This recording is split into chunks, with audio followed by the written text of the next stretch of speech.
इंद्रियाणां विचरतां यन्मनो न विधीयते तदस्य हरतीं प्रज्ञा वायुर्नाम मीमांभसी.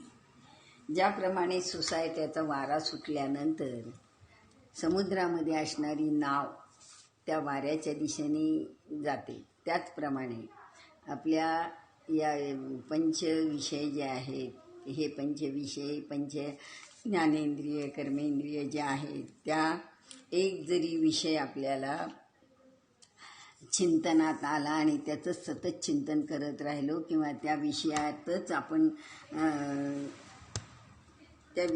आपण सारखं कर्म करत राहिलो तर ते कर्म आपल्याला वारंवार तेच करावंसं वाटतं आणि त्या परिणामी त्याचं असं होतं की ते भरकटत जातं आणि आपल्याला विरुद्ध प्रवाहाच्या विरुद्ध नेतं. कारण तो वारा असतो तो कुठंही विरुद्धही जातो, सरळही जातो. तसं ह्या समुद्रातल्या या नावेमध्ये बसल्यानंतर ती नाव कडेला जाण्याची शक्यता कमी असते. हे विषय जे आहेत, इंद्रियाचे जे विषय आहेत, ते असे घातक आहेत, ते पूर्ण पार करू देत नाहीत. पुन्हा पुन्हा जन्म घ्यायला लावतात आणि पुन्हा पुन्हा मरण. एकच विषय इतका घातक ठरतो. असे 6 आहेत. ते 6 जे आहेत ते 6 काम, क्रोध, मोह, मद आणि लोभ. 6 जे आहेत हे 6 घातक विषय जे आहेत ते इंद्रियांना आपल्या वारंवार तेच करायला लावतात आणि परिणामी आपण जीवनात सुखी होत नाही, शांती मिळत नाही आणि म्हणजे ज्ञानमार्गाकडे न जाता त्याच्या विरुद्ध अज्ञानाच्या माध्यमातून, हे विषय सगळे अज्ञानाचे आहेत आणि या अज्ञानाच्या माध्यमातून आपल्याला वारंवार जन्म घ्यावा लागतो. मरण आणि जन्म आपल्या मागे लागतं.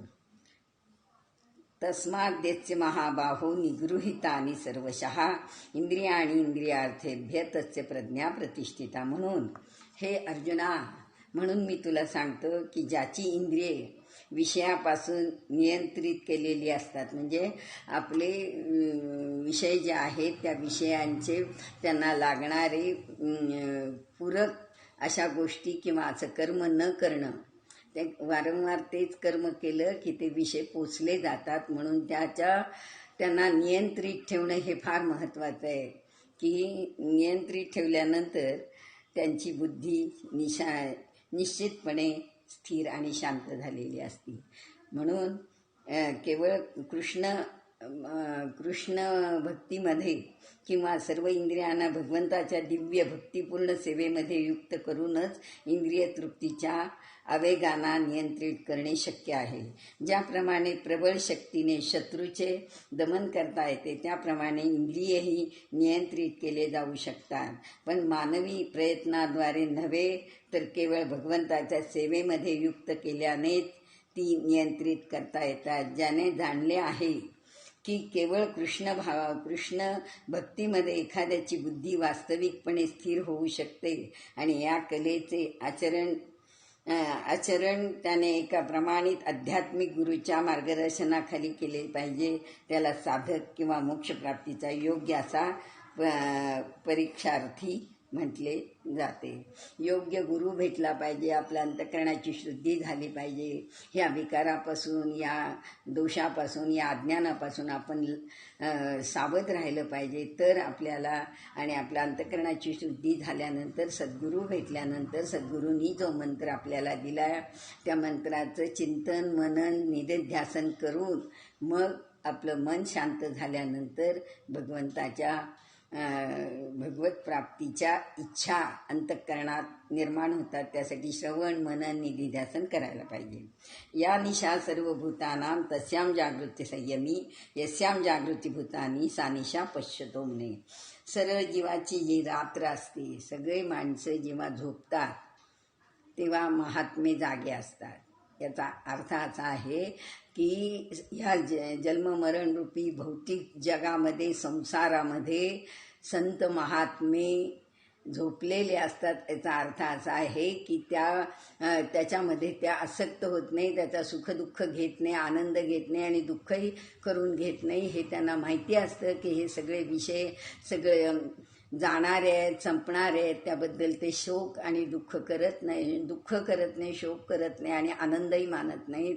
कारण त्यांची बुद्धी परमतत्वाशी स्थित झाली असल्या कारणाने त्यांना या भौतिक जगात किंवा या शरीरामध्ये होणाऱ्या सगळ्या क्रिया कर्म याच्याबद्दल ते निराश असतात. म्हणजे अशा ठिकाणी ते झोपलेले असतात, संसाराच्या ठिकाणी झोपलेले असतात. परमतत्वाच्या ठिकाणी अखंड अनुसंधान त्यांचं असतं, म्हणजे अखंड ते जागे असतात.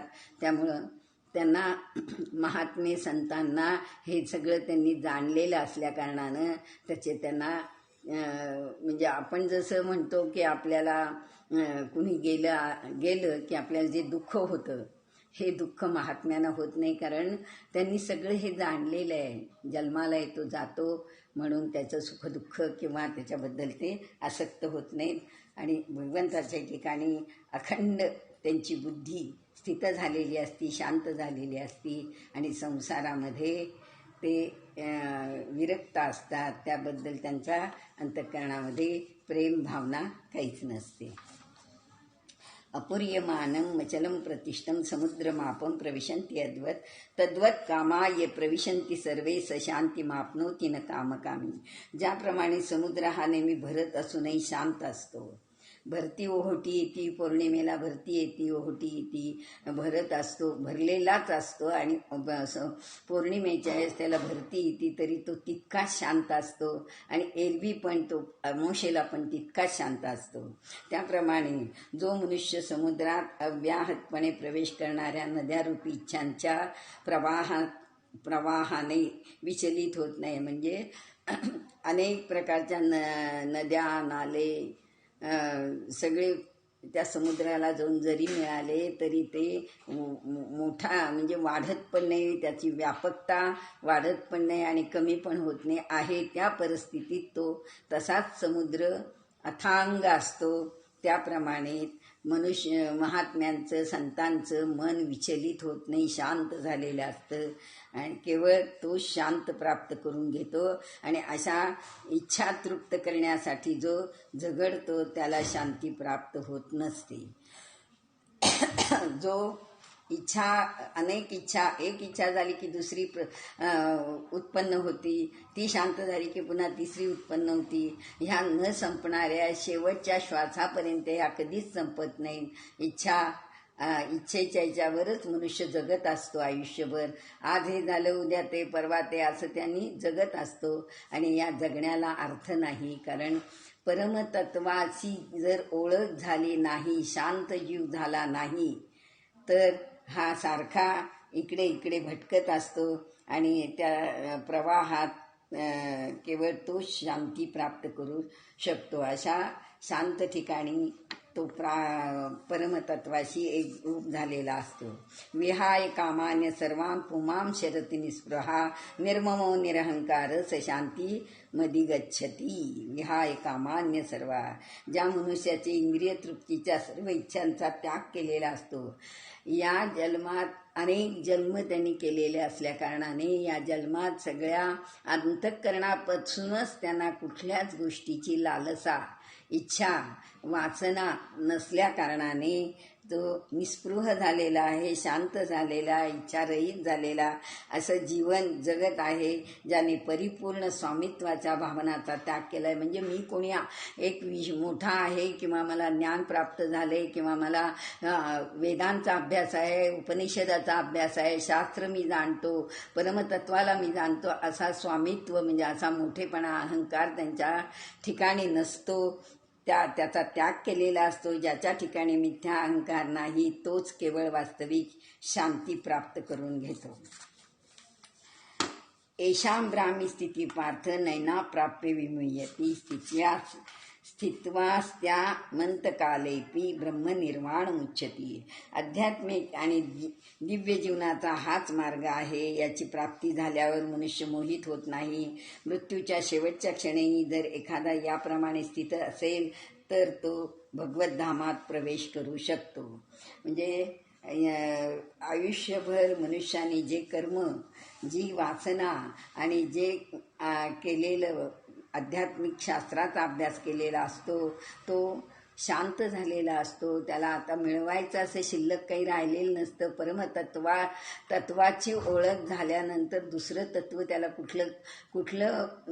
कुठलाही विषय त्यांना प्राप्त करायचा शिल्लक राहिलेला नसतो. कारण उच्चतम अधिकारी झालेला असतो, पूर्ण याला प्राप्त झालेला असतो, भगवद्धामाला प्राप्त झालेला असतो, आपल्या स्वरूपाला प्राप्त झालेला असतो, आपल्या स्वरूपाची ओळख झालेली असते. आणि बाहेर पण व्यापक भौतिक जगातही त्यांनी परमतत्वाला जाणलेला असतं. असा शांत झालेला जीव असतो, त्याला याप्रमाणे स्थित झालेला असतो. त्यामुळे त्याला भगवद्धामाची प्राप्ती होते. म्हणजे भगवत प्राप्ती करून घेण्याचा हा दुसरा अध्यायाचा शेवटचा श्लोक आहे.